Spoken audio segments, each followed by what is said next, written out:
Film diawali dengan memperlihatkan seorang cewek cantik bernama Mallory, atau kita panggil saja Mel, yang sedang istirahat sejenak di tengah perjalanannya dari San Francisco menuju Denver yang jaraknya sekitar 1255 km. Dia rela menempuh ribuan kilometer ke Denver untuk menemui tunangannya bernama Brett. Di sana mereka akan segera melangsungkan pernikahan sekitar 2 minggu lagi. Tadinya Mel ingin naik pesawat saja ke sana, tapi karena Brett memintanya untuk membawa mobil Ford Bronco kesayangan calon suaminya itu ke Denver, Mel terpaksa mengendarai mobil tersebut, di mana dia harus melalui rute yang sebelumnya tidak pernah dia lalui. Bodat juga kayaknya si Brett ini. Belum apa-apa udah nyusahin anak orang. Saat sedang beristirahat, adik Mel yang bernama Ella menelponnya. Ella ingin memastikan kalau kakaknya baik-baik saja menjelang hari pernikahannya. I am happy. Setelah itu Mel melanjutkan perjalanan sambil menikmati lagu kesukaannya. Di perjalanan Mel sempat membuka pesan dari calon suaminya yang meminta maaf karena telah menyusahkan Mel, serta rencana bulan madu mereka ke Italia kemungkinan akan tertunda karena Brett sedang sibuk dengan pekerjaannya. Dia juga meminta Mel untuk menjaga mobil kesayangannya baik-baik. Kan emang bodat lah memang. Udah nyusahin ngatur-ngatur pula ya kan? Mungkin sedikit kesal mendengar pesan suara tunangannya itu, Mel langsung menutup pesan itu. Setelah cukup lama mengemudi, tiba-tiba mobilnya mengalami kerusakan. Ia kemudian menepi dan berusaha memperbaiki mobilnya dengan cara yang ia ketahui. Tapi yang namanya cewek, udah pastilah nggak begitu tahu urusan mesin. Dia kan taunya cuma ganti oli aja ya kan, bukan oli mesin tapi. Karena mobilnya tak bisa menyala, ia pun mencoba menghubungi seseorang. Namun tak ada sinyal di tempat itu. Dia pun masuk ke mobil dan berniat minum sekaleng soda. Tapi saat membuka soda tersebut, muncrat pula sodanya sampai membasahi bajunya. Karena bajunya udah nyeplak kali, dia pun menggantinya. Tapi pas udah dibukanya bajunya, tiba-tiba datang abang-abang tampan yang jalan kaki melintas di tempat itu. Abang-abang itu namanya Christian, tapi kita panggil saja Tian. Tian lalu membantu Mel memperbaiki mobilnya. Tapi entah karena takut bajunya kotor atau memang sengaja mau pamer otot, buka-buka baju pula si bujang ini. Masuk angin nanti udah. Singkat cerita, mobil Mel pun berhasil diperbaiki yang membuat Mel merasa senang kali. Dia lalu mengucapkan terima kasih pada Tian dan menawarkan sejumlah uang sebagai imbalan. Tapi Tian menolaknya. Karena baru kenal beberapa menit, Mel tak ingin ambil resiko dengan memberi Tian tumpangan. Mel lalu melanjutkan perjalanannya. Tapi baru beberapa meter berjalan, karena merasa tak enak meninggalkan orang yang sudah membantunya, dia pun berubah pikiran dan memberikan Tian tumpangan, karena kebetulan tempat tujuannya searah. Di dalam mobil, Mel dan Tian sempat bercerita panjang lebar, bahkan Mel menceritakan tentang dirinya dan adiknya Ella. Dia juga menceritakan tentang calon suaminya yang merupakan seorang pengusaha yang sibuk. Setelah itu Mel menanyakan kemana tujuan Tian. Tian menjawab kalau dia akan berhenti di kota berikutnya, di mana di sana ada pondok kecil tempat menginap. Ketika melewati pertigaan yang sangat sepi, Tian mencoba menggoda Mel dengan kata-kata yang senonoh. Bahkan Tian meminta Mel untuk istong, yang membuat Mel merasa telah dilecehkan. Disuruh istong pula itu. Kesal karena sudah dilecehkan, Mel lalu menghentikan mobilnya dan menyuruh Tian untuk turun. Namun di luar dugaan, Tian malah balik mengancam Mel dengan mengeluarkan sebilah pisau. Hal itu membuat Mel ketakutan dan menuruti omongan Tian untuk tetap mengemudi menuju tempat Tian menginap. Sepanjang jalan, Mel memikirkan cara untuk lolos dari psikopat ganteng itu. Dia lalu menyadari kalau Tian tidak menggunakan sabuk pengaman, sehingga dia berpikir untuk menabrakkan mobilnya. Namun rupanya rencana itu disadari oleh Tian, sehingga dia mencoba memakai sabuknya. Mel lalu menancap gas dan mencoba menabrakkan mobil ke pembatas jalan, sehingga dia dan Tian sempat tarik-tarikan kemudi, yang bikin mobil tak terkendali sampai oleng dan akhirnya jatuh ke jurang.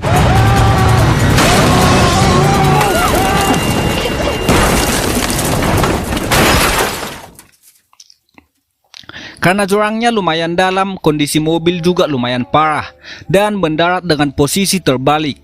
Setelah sadar dengan luka yang lumayan parah, Mel lalu mencari keberadaan Tian dengan menggunakan kaca spion. Tian rupanya terlempar beberapa meter dari mobil, sehingga Mel hanya bisa melihat kakinya saja. Mel lalu berusaha membuka sabuk pengamannya dan mencoba keluar dari dalam mobil. Namun rupanya kakinya terjepit di antara jok dan pintu mobil hingga membuat kakinya berdarah dan tidak bisa dikeluarkan. Rupanya pintu bagian luar mobil tertahan oleh sepotong kayu yang besar sehingga dia tidak bisa membuka pintu mobil tersebut.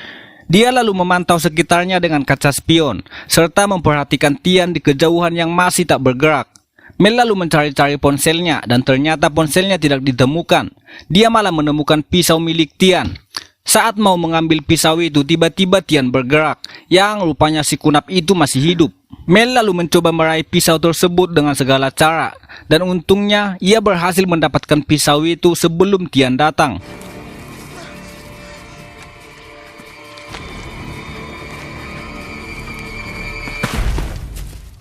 Tian yang sudah sadarkan diri datang menghampiri Mel dan melihat kondisinya. Tian sempat menceramahinya setelah melihat Mel mengalami luka yang serius. Dia bahkan mengatakan kalau dirinya nggak perlu repot-repot membunuh Mel karena Mel akan mati dengan sendirinya. An awful lot of blood you got there. Frankly, you'd be dead by now. I don't think you realize how much trouble you're in. Tian kemudian meninggalkan Mel dan pergi entah kemana. Setelah Tian pergi, Mel mencoba mencari bantuan dengan berteriak sekencang-kencangnya sambil membunyikan klakson mobilnya. Tapi tak seorang pun yang mendengarnya.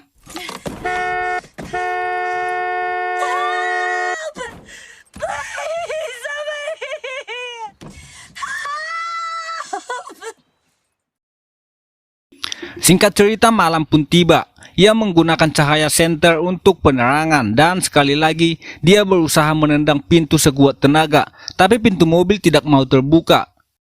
Dia pun mematikan semua lampu dan kembali tidur. Besok paginya ia terbangun mencoba mencari-cari sesuatu yang bisa ia gunakan untuk bertahan hidup. Dia mengeluarkan barang-barang di tasnya, tapi tak ada sesuatu yang bermanfaat untuk dipakai bertahan hidup. Besoknya dia terbangun, itu artinya dia sudah 2 hari di sana tanpa makanan. Tak lama kemudian Tian datang dan mengatakan kalau beberapa mil dari sini dia menemukan sebuah rumah. Dia terlihat membawa makanan dan minuman yang ia dapat dari rumah tersebut, tapi dia hanya mau bikin palak si Mel saja. Karena kelaparan dan kehausan, Mel coba meminta sedikit makanan Tian. Tapi Tian meminta Mel bercerita dulu bagaimana dia pertama kali kehilangan ketingtingannya. Karena ingin sedikit makanan dan minuman, Mel lalu bercerita tentang kisah pertama kalinya dia nge-spray dengan seorang pria bernama Theo. Saat itu Mel baru berusia 17 tahun. Tian mulai bersemangat mendengar cerita vulgar Mel. Namun, udah cerita panjang lebar, Tian tetap tak memberikan makanan itu pada Mel. Karena menganggap Mel pasti hanya mengarang cerita tersebut. You should know you can't fool me, Mallory. No, please, please. Setelah Tian pergi, Mel menemukan dompet Tian di dalam mobil. Di situ dia menemukan SIM dan foto lama Tian bersama keluarganya. Mel lalu menulis pesan singkat di sebuah kertas. Siapa tahu nanti dia mati. Jadi polisi ada petunjuk untuk menangkap Tian. Setelah itu tanpa sengaja, Mel menemukan rokok dan mancis di laci mobil, yang kemungkinan adalah milik tunangannya. Dia kemudian menyalakan api untuk menghangatkan diri dengan membakar apa saja yang bisa dia bakar di situ. Saat tidur malam harinya dia dikejutkan dengan datangnya gerombolan tikus yang mulai menggerayangi tubuhnya. Yang ternyata tikus itu tahu di mana tempat yang empuk-empuk. Dia kemudian mengusir tikus-tikus itu dan berhasil membunuh satu tikus dengan menggunakan kunci mobil. Karena merasa lapar kali, dia pun mengambil sedikit daging tikus itu dan membakarnya lalu dimakan.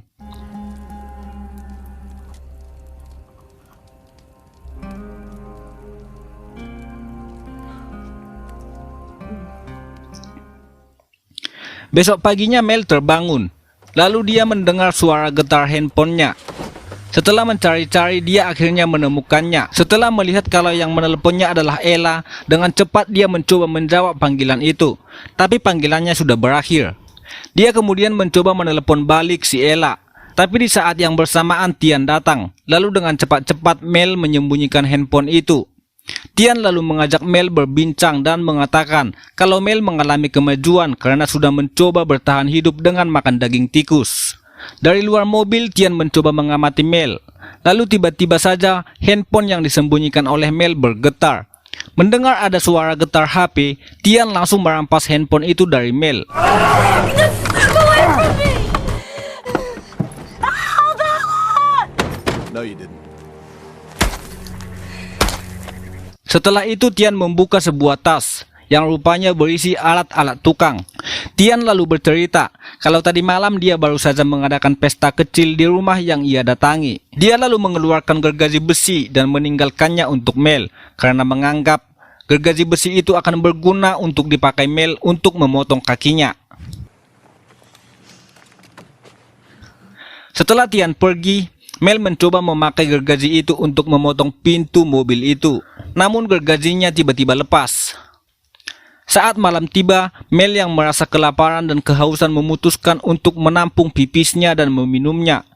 Namun beberapa saat kemudian tiba-tiba datanglah hujan. Mel pun merasa kegirangan dan menampung air hujan itu dengan menggunakan plastik. Saat hujan makin lebat, di kejauhan Mel melihat sebuah mobil menepi di jalan. Mel berusaha berteriak sekuat tenaga, berharap pengemudi itu mendengarnya. Namun tak lama kemudian, Tian datang berteriak dari atas, yang rupanya mobil yang berhenti itu adalah mobilnya. Mel kemudian memikirkan satu rencana, yaitu menempelkan bangkai tikus yang sudah membusuk di kakinya. Sehingga ketika Tian melihatnya, dia akan mengira kalau Mel nekat memotong kakinya dengan gergaji besi yang dikasihnya.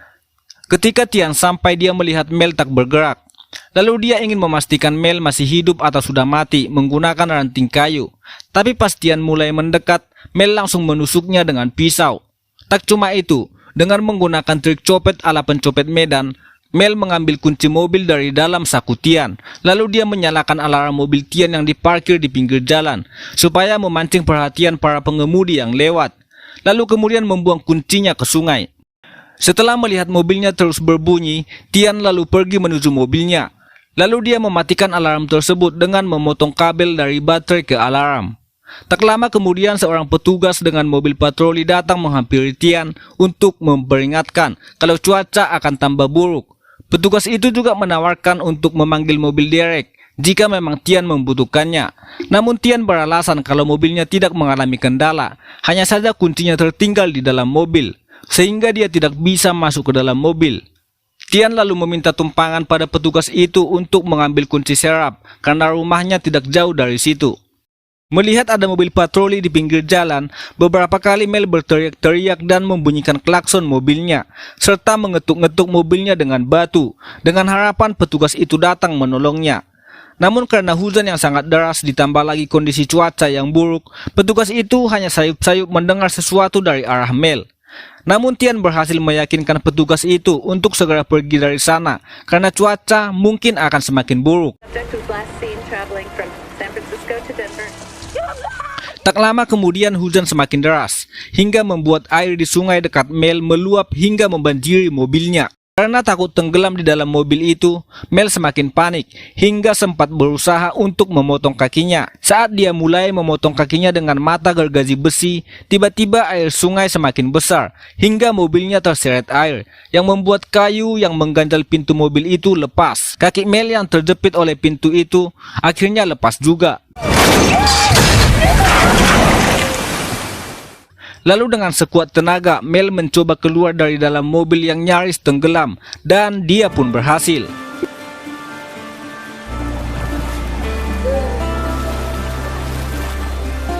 Kemudian dengan sebatang kayu, Mel tertatih-tatih menyusuri jalan kecil hingga melewati sebuah rumah. Dan ia tersadar, ini adalah rumah yang diceritakan oleh Tian, dan kemungkinan Tian pasti ada di dalam rumah tersebut. Saat melewati rumah tersebut, Mel mendengar teriakan seorang wanita meminta tolong. Dengan nekat dia memutuskan untuk masuk ke rumah tersebut untuk menolong wanita itu.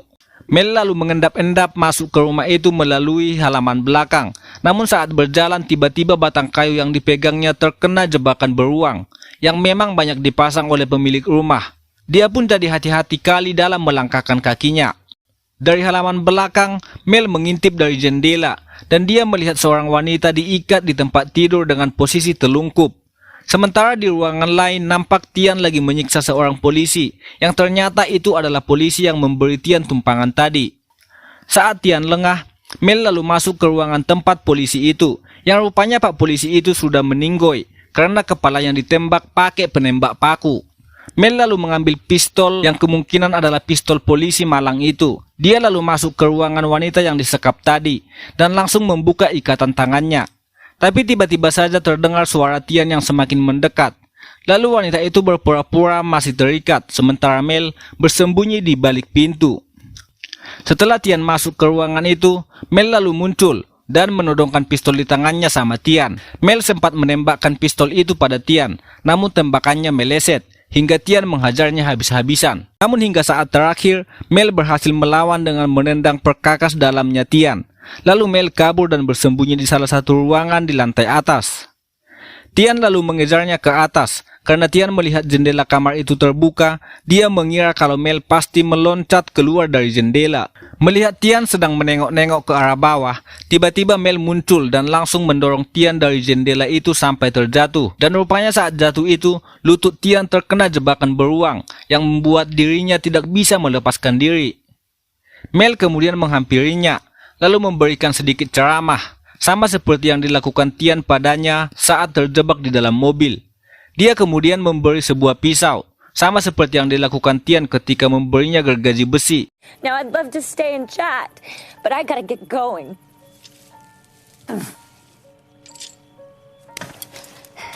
Maybe you just got in the wrong fucking car! Lalu Mel dan wanita yang ditolongnya itu pergi. Mereka meninggalkan Tian yang terjebak di sana sambil menjerit-jerit kesakitan dan film pun selesai. Pesan moral yang bisa kita ambil dari film ini adalah jangan pernah sekali-sekali kalian menyepelekan tai yang kering, apalagi sampai memijak-mijaknya. Karena kalau datang hujan, akan lembek laginya itu.